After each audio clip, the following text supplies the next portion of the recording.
गुड़िया घर बनाने को लड़के ने उसे अलमारी में रखा। जब उसने दोबारा अलमारी खोली तो पाया गुड़िया एक छोटे इंसान में बदल गई। जिज्ञासु लड़का उसे छूने को हाथ बढ़ाता, छोटा इंसान अचानक उसकी उंगली पर चाकू मार देता। थोड़ी बातचीत के बाद छोटा इंसान समझ जाता लड़के से कोई खतरा नहीं, वह उसके हाथ पर चढ़ जाता। छोटे इंसान अलग कमरा देने को लड़का एक खिलौना टेंट ले आता। छोटा इंसान उसे छूकर बताता टेंट बहुत सख्त, उसमें रहना मुश्किल। लड़के को एक आइडिया आता, वह टेंट को फिर अलमारी में रख देता जैसा उसने सोचा। जब वह अलमारी दोबारा खोलता तो प्लास्टिक का टेंट असली चमड़े का बन चुका होता। इतना शानदार टेंट देखकर छोटा इंसान लड़के का धन्यवाद करता। रात को जब छोटा इंसान आराम कर रहा, लड़का अपनी सबसे कीमती चीज अलमारी में रख देता। जब वह अलमारी फिर खोलता तो एक डरावना दृश्य सामने आता।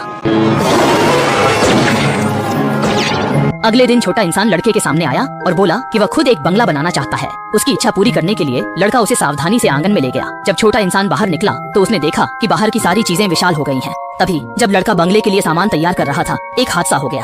एक चिड़िया ने छोटे इंसान की एक टांग चोंच मारकर तोड़ दी। ये देखकर लड़के के दिमाग में एक उपाय आया। लड़के ने एक मेडिकल सिपाही की खिलौना आकृति अलमारी में रख दी। जब उसने अलमारी दोबारा खोली तो अंदर का मेडिकल सिपाही जीवित हो गया था। जब वह सिपाही मुड़ा तो लड़के को देखकर डर गया। लड़के के कुछ कहने से पहले ही उसने मेडिकल सिपाही को उठा लिया और उसे घायल छोटे इंसान के सामने रख दिया। घायल छोटे इंसान को देखकर मेडिकल सिपाही तुरंत लड़के का इशारा समझ गया और जल्दी से छोटे इंसान के जख्मों की पट्टी करने लगा। लड़का चुपचाप खड़ा रहा, कुछ बोल नहीं पाया।